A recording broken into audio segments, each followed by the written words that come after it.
Welcome back to Big Riff Energy. This is episode 94.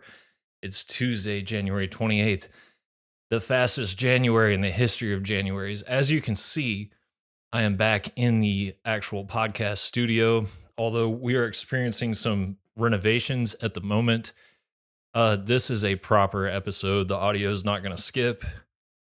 I've been doing these live things from the Riff dungeon because I've been focused on writing and demoing songs, but they're just not cutting it. I didn't think that I cared so much about the quality of this podcast compared to the quality of the music that I make, but I guess I do. I actually care. So it's not going to skip. It's going to sound like all the episodes that you've been used to up until recently. And I felt that I had to take this one seriously because we're talking about one of the most fun things to talk about, one of the most interesting things to talk about. Subject I have always loved discussing and analyzing and thinking about and feeling and experiencing, and that is David Lynch, whose eternal consciousness recently transcended its most recent physical form. And I know he believed that. I think most days I probably believe some version of that. But we're going to go deep on David Lynch. Not that deep. We'll go somewhat deep. First, a couple of announcements. Obviously, I've been kind of like, I haven't been as focused on this podcast as I've been historically because I've been working on music. So didn't really get to talk much or address the fires in LA, which were just shocking and terrible. But in times of helplessness, try to focus on what you can control and anything that you can do in your little small human sphere of influence to help people. So Neon Nightmare has released a track. It's the bonus track on the CD version of Faded Dream. My wife has been harassing me to make the track available digitally because her car does not have a CD player and she really wants to listen to it in her car. And then we sort of had a date picked out with the Wolf Moon. There was a full Wolf Moon and everything. And I mean, the day before we released it, Dave at the label and myself were talking and figured we should just give all the money from that track to a charity relating to the California wildfires. And we were both researching different stuff. We felt like it would be appropriate to do something for animals since the song is about animals. And it looked like all the pet related stuff, they had more donations and they knew what to do with food and financial donations and stuff like that. So we found one that helps the wildlife that has been affected by their homes being basically eliminated. So that song, Black Wolf Triarchy, is available on Bandcamp. It's $20spin.bandcamp.com. I'm going to put a link in the description. And 100%, it's name your price. So if you want to pay 50 cents for it, you can.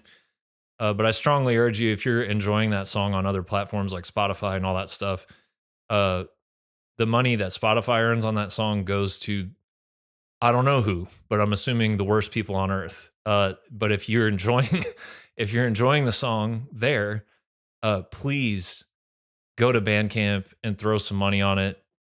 You can still listen to it on Spotify or Apple or whatever you want to do. But all the money that you give to that track, that song on Bandcamp, is going to help animals that were affected by the California wildfires. What else? Yeah, we're in the podcast studio currently going through some renovations. I'm changing the vibe in here. I'm going to try to set up. I've got the Riff dungeon set up to record, but I'm trying to create a dual recording situation so I can sort of return to what I've been doing with the podcast.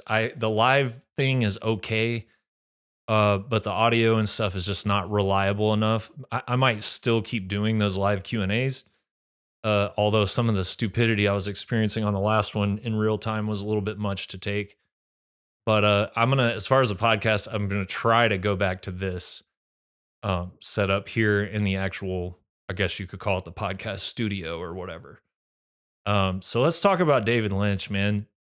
As I said, uh, I would say tragically, but maybe not tragically. His consciousness left its most recent physical manifestation. That's how I think he would describe it, somewhere along those terms. I have always loved David Lynch. It seems like everyone else has always loved David Lynch and always will too. One of the cool, um, I don't want to say like a good thing that happened out of his passing or anything like that, but optimistically, one of the things I have appreciated in the wake of his passing is that perhaps for the first time in my life, I'm glad that social media exists because I've never seen any uh social media that I bring up. It's all David Lynch, all of it, which is incredible because there's been some obviously historically significant things happening. And since he died, I haven't had to hear about any of the other things that are happening in the world. And it's awesome. And it just kind of restored my faith in humanity a little bit. Every day. I don't check social media all that much, but every day since he's passed on, it's been nothing but beautiful stories about people that have worked with him, people that have appreciated him, people that have appreciated his work or been a part of his work in some way. And it's beautiful, man. It's really, I've really enjoyed that aspect of it. Like I said, I've always loved David Lynch. As I've gotten older, I've come to be a little more straightforward in a lot of ways, including in what I look for in art and movies and music and that sort of thing. I think Tommy Lee Jones in No Country for Old Men says something along the lines of age will flatten a man, and I've kind of found that to be true. When I was younger, I was way, way, way more interested in freak shit, stuff that was like really abstract, really experimental, really unnerving, really strange, hard to not produced for consumer consumption type of stuff. And I think I was 19 when I was first introduced to David Lynch, and it was Eraserhead. And I'll get into that, but what I really want to talk about here in a general way is uh I've always appreciated and respected and admired everything that guy did artistically. Except maybe Dune, but he didn't have creative control or final cut over that. That's kind of a low point in his career and his artistic life. He's said as much. But as far as the films and the paintings and television shows and everything that he made, I love some of it. I like some of it. I don't like some of it. But I appreciate and admire and am in awe of all of it. And more importantly, for me personally, really, I love him. Uh, he almost as a figure sort of transcends his own work. You know, you guys know what I'm talking about. If you're a fan of David Lynch, I'm assuming most of you are. You know what I'm talking about. Um, but I'll talk a little bit about getting into Lynch. I'm trying to figure out what order I want to do this in. I kind of want to do it like non-linearly as a tribute to him in a little bit of a way. Um, I'll just talk about him in a general sense as a person who is trying to create something, create a song, create lyrics, create whatever. Uh, most artists who are worth a shit, you'll start to hear them say the same thing, whether it's Tony Iommi or Bob Dylan or Lynch or William Friedkin or whoever, that the best ideas come from somewhere else.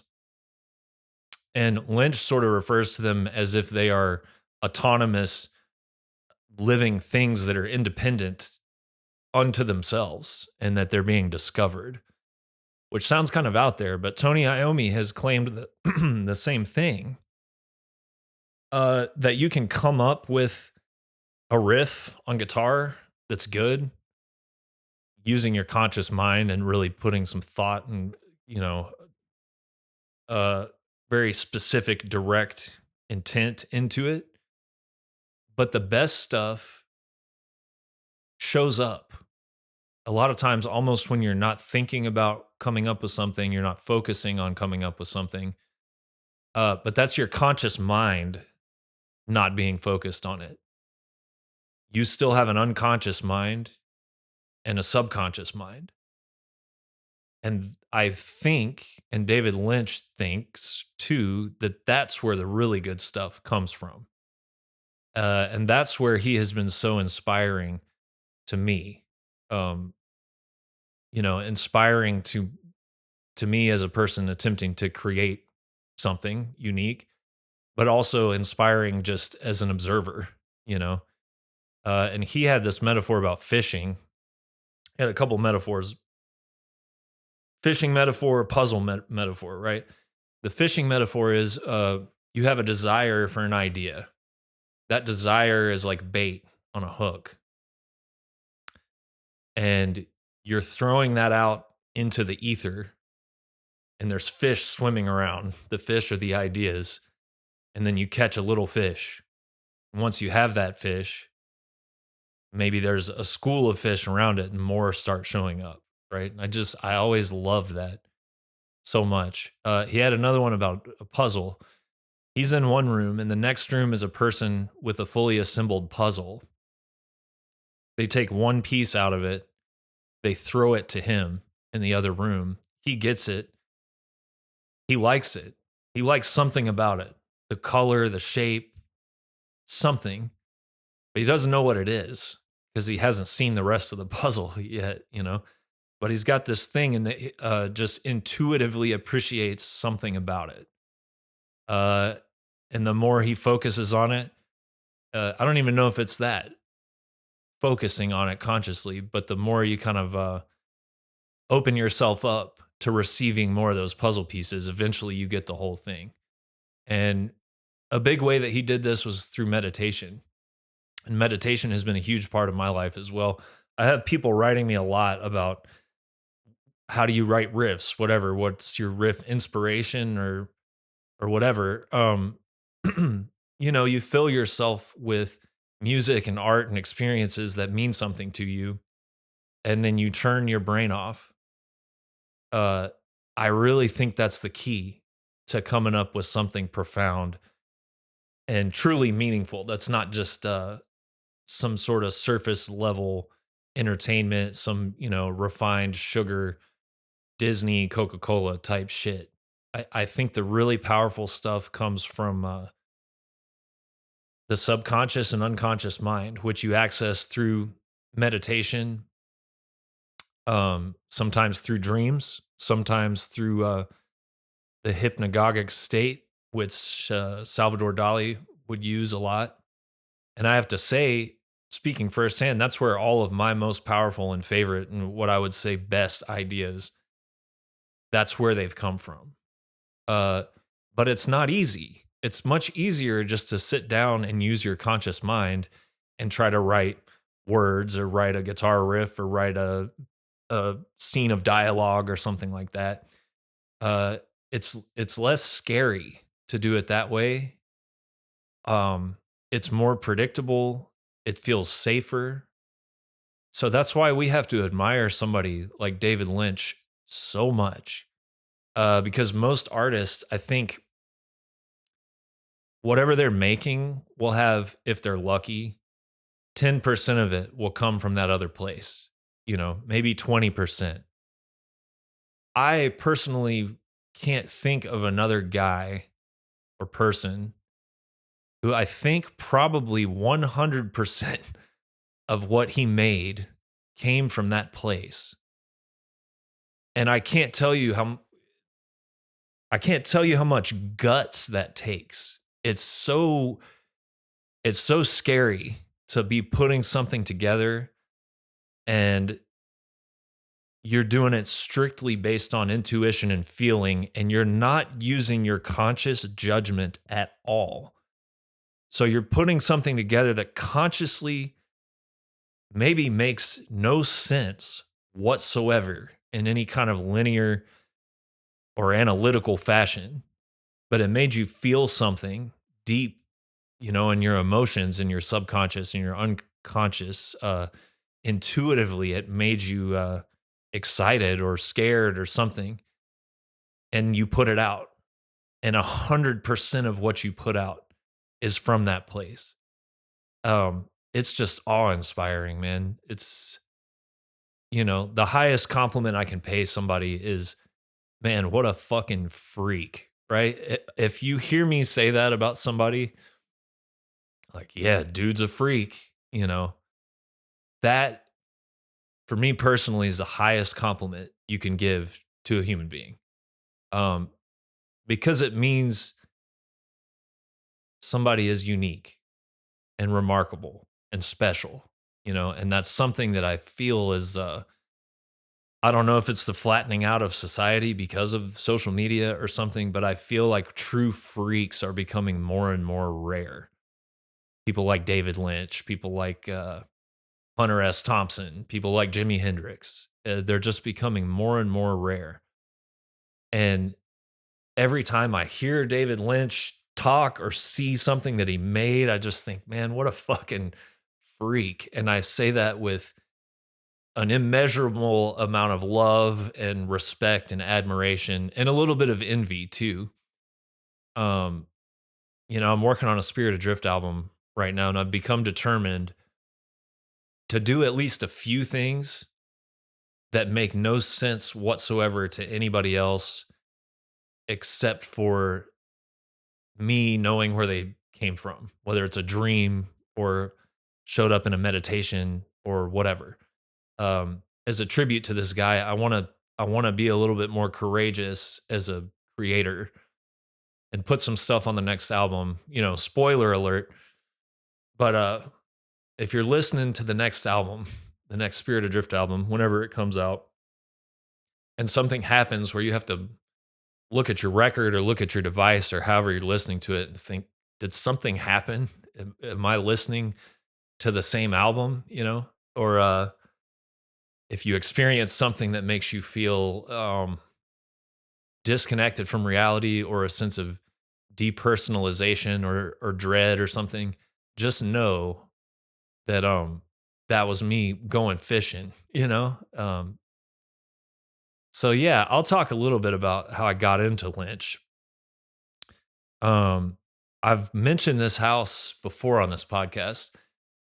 Me and some of my bandmates lived in a haunted, weird, crazy, psychedelic, um yeah, abstract, both in architecture and day-to-day experience house in West Fork, Arkansas, on a bunch of land.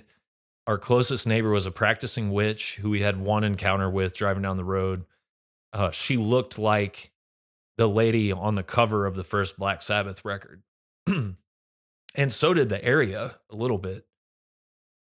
Um, she had told us that the people before us had lived there and had a daughter who did the thing that you can't talk about on YouTube, and then they moved out or whatever.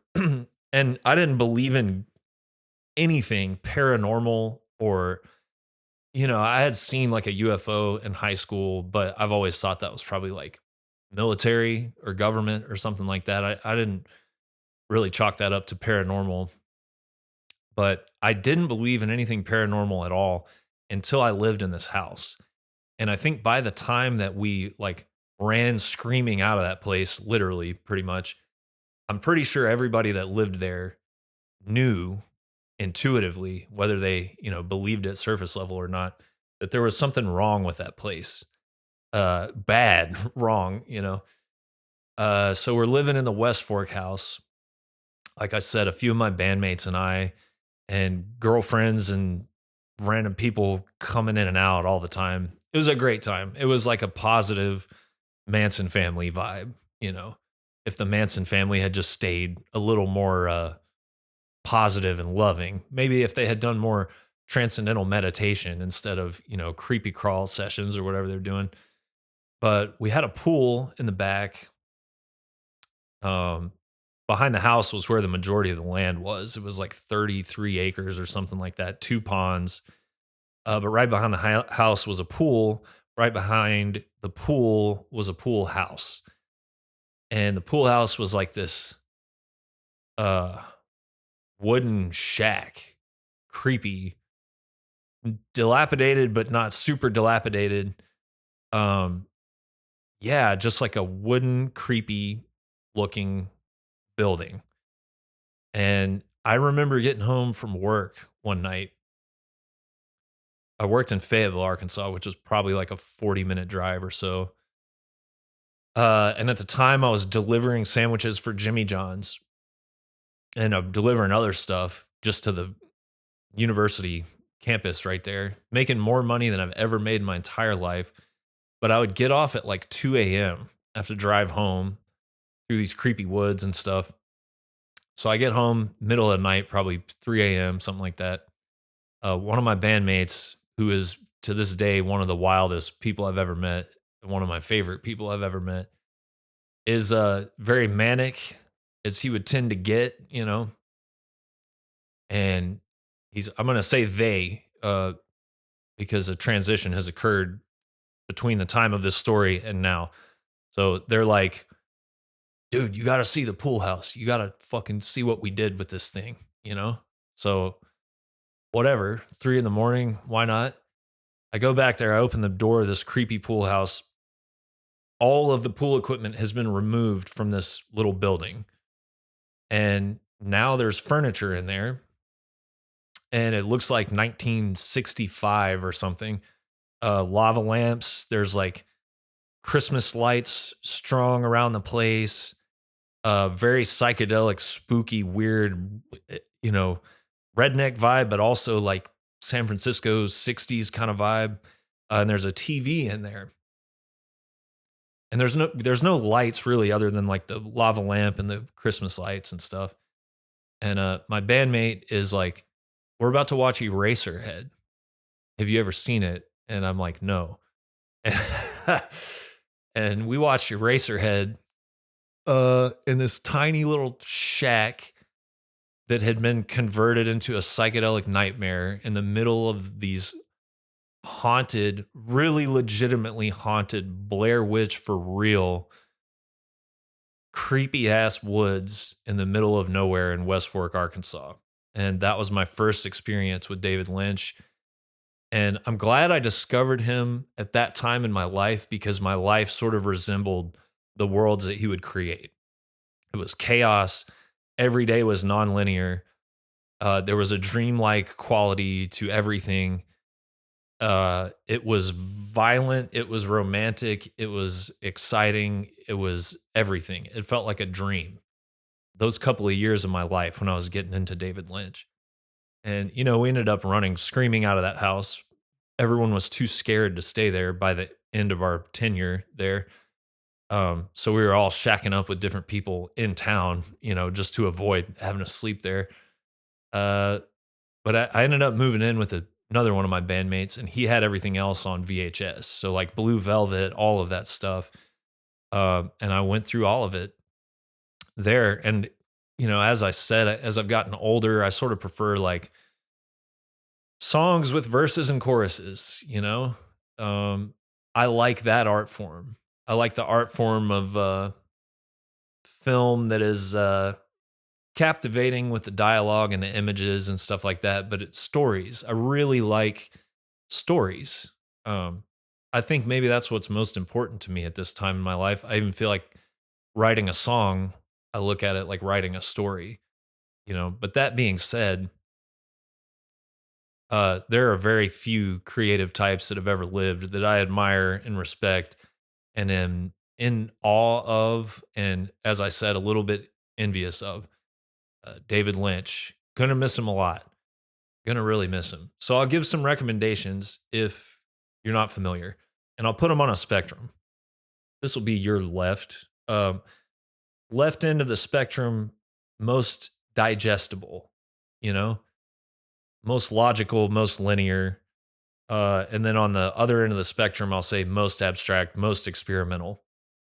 So the straight story is incredible. And oddly enough, I'm putting this on the most like linear, most digestible end of the spectrum. Lynch, which in his hilarious fashion said that he thinks it's his most experimental work, but it's like it's got more in common with like Forrest Gump or Sling Blade or something like that than it does with any other thing that David Lynch made. Stylistically and visually, and I think the direction is very Lynchian. You can tell that it's him. But it's just very, very straightforward. It's very touching. So yeah, I would recommend that if you're looking for something to get into it and you're not into super abstract, experimental, weird shit. Now in the middle of the spectrum, I would say the one that stands tallest above the others is probably Blue Velvet, uh, which is just great. It's sort of got a linear story, but it's now we're getting, this is post Dune. Dune was like a massive failure for him professionally and personally and artistically and emotionally. Um, so his next movie, he said the studio wasn't really paying too much attention. It was Dino De Laurentiis, I think, was a producer, and they were just kind of letting him do his thing. So Blue Velvet's kind of the transition from the more straightforward stuff into what we would later refer to as Lynchian, Lost Highway is great too. It's a little more abstract and wild at heart. Those are the three that I would put kind of in the middle. As far as his least mainstream, I don't know really how to describe it. Weirdest, let's just say weirdest. If we're going to that end of the spectrum, Twin Peaks: The Return to me is the best thing he ever made. I'll say it.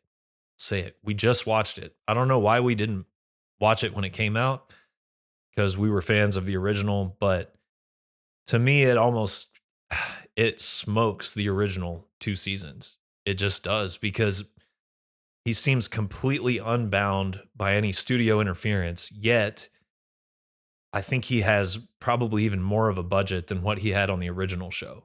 So he's just able to do whatever he wants with seemingly unlimited resources. And yeah, I think that Twin Peaks: The Return is probably my favorite thing he ever did. I would put Mulholland Drive there as well, somewhere in between the middle and the more abstract. So that's it. I'm going to say for something straightforward, the straight story, for something in the middle, Blue Velvet, and for something way on the other end that makes you question everything that's ever happened to you, Twin Peaks: The Return. It's funny when I'm making Spirit Adrift albums, I always seem to be experiencing a TV show and or movie and or book.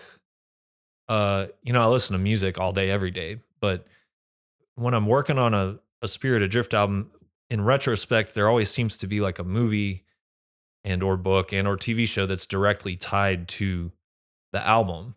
And for the first Spirit Adrift album, the movie was Don't Look Now with Donald Sutherland. It was like very, very influential, kind of more abstract, dreamlike stuff. I feel like the lyrical content on the early Spirit Adrift stuff was way more abstract and dreamlike and experimental. But the show that we were really, really into at the time was Twin Peaks. And if you're just listening on the inner gatefold, the band photo at the time, because it was just me and Lizzy, who's off with David Lynch somewhere, and we recreated the Black Lodge, but we did it backwards because we had a really crazy, weird red couch, and we hung up curtains with the black and white chevron. But obvious tribute to Twin Peaks there. So yeah, I don't know, man. Gonna miss him. Some anarchist uploaded his entire 3-hour David Lynch masterclass onto YouTube. I think masterclass is some kind of subscription service where you can listen to people talk about whatever they do. I think there's one with Metallica talking about how to do a band and stuff like that. But Lynch did one, and yeah, some punk rock anarchist uploaded the whole thing. So check that out. There's also a documentary called The Art Life, where it's just David being interviewed, smoking cigs, painting, talking about his life, the art life. You know, you're either in it or you're not. And I think a lot of a lot of the problem with what's going on right now is a lot of the people creating music and movies and television shows are not in the art life. They're in something else, something far more nefarious. I'm going to shout out John Sykes as well. Rest in peace to John Sykes. As you can see, the prophecy here has been fulfilled behind me. I finally have achieved my lifelong goal of having a white Les Paul custom and a black Les Paul custom. And one of the reasons I like the black Les Paul custom is because of John Sykes, man. Check out album of discussion, Thin Lizzy, Thunder and Lightning. Easily the closest they got to making a metal record. Yeah, it's got a layer of aggression that's not to be found on any other Thin Lizzy album. And some great songs. He co-wrote Cold Sweat, I think. I'm going to double check right here. Yep. So he did Phil Lynott was a songwriting, monster, but Sykes did co-write Cold Sweat, which is a really, really cool song. I would also recommend the second Tygers of Tang album, Spellbound.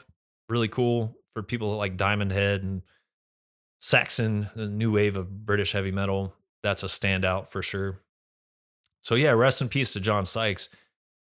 You might think it's blasphemous that as a guitar player, I'm talking more about David Lynch, but I don't know. I think as much as I identify as a guitar player, the deepest identification that I have is somebody that's trying to create something that means something to people. So it's no disrespect to John Sykes at all. He's definitely one of my faves. Speaking of guitars, let's see here. In order to offset the white Gibson Les Paul custom here, I have been selling some gear that I don't use. I have 4 Dunnable guitars, and I only really need 2. And I love Dunnable. Don't get it twisted. There's 2 that I'm never, ever, ever considering getting rid of. But we're coming up on 100 episodes. This thing was used on Divided by Darkness. It was my primary touring guitar during those days. And I'm thinking of either auctioning it or raffling it and giving half the money to some LA Fire related charity, since Dunnable is a Los Angeles area based company. I feel like that would be fitting. If anybody wants to holler at me before I make whatever I'm going to do available to the public, if you're trying to get this thing, I love this guitar. God, now that I'm looking at it, I'm second guessing myself again. But I got 2 more Dunnables. I'm getting rid of 2 and I'm keeping 2. And this is for a good cause. So if you want to holler at me before episode 100, bigriffenergy@gmail.com, make me an offer. I want to always give preference, nepotism. That's the word. I want to show nepotism to the Big Riff Energy family before I publicly make stuff available. So the options are: hit me up, make me an offer, and it's yours if I like the offer, and I'll donate half the money to some charity that we both agree on and send you proof that I did it. Or I might raffle it, or I might auction it off. But either way, half the money is going to go to some LA Fire-based charity. What else? Anything else? Rest in peace, David Lynch. Let's all try to be a little kinder, be a little more present, pay more attentions to your dreams, and literally follow your dreams because sometimes the answer is in there. Oh, yeah, one more thing. Where we live, we can see for miles. We got wide open sky, we can see to the horizon, and all this drone stuff has been happening on the East Coast. And I keep getting a little frustrated because I'm like, we have such a great view. Where's the UAPs? Where's the UFOs? Where's the orbs? Where are the biological craft? Where are the cigar shaped things that are flying around with anti gravity engines? I'm not seeing any of it. Every night I go out there and look, and I get a little frustrated because if there's stuff out there, we should see it from where we're at. Clear skies, you can see everything. Shortly after the passing of David Lynch, we're out on the back porch. The dogs are in the backyard. Both my wife and myself witness an orange spherical orb traveling from our right to our left, directly in front of us over our, you could call it our backyard, our little piece of land that we have here. We both saw it. It was traveling horizontally. It was a sphere, orange in color, surrounded by a halo of orange light. It didn't make a sound, yet both of the dogs were so terrified that they ran inside. The next day, I see a black military helicopter fly over our house directly where this orb was the previous night. The helicopter leaves. A second black military I'm not making this up. A second black military helicopter flies to that spot, leaves. So, I'd like to think that that has something to do with David Lynch. But perhaps we'll never know. All right. See you next episode.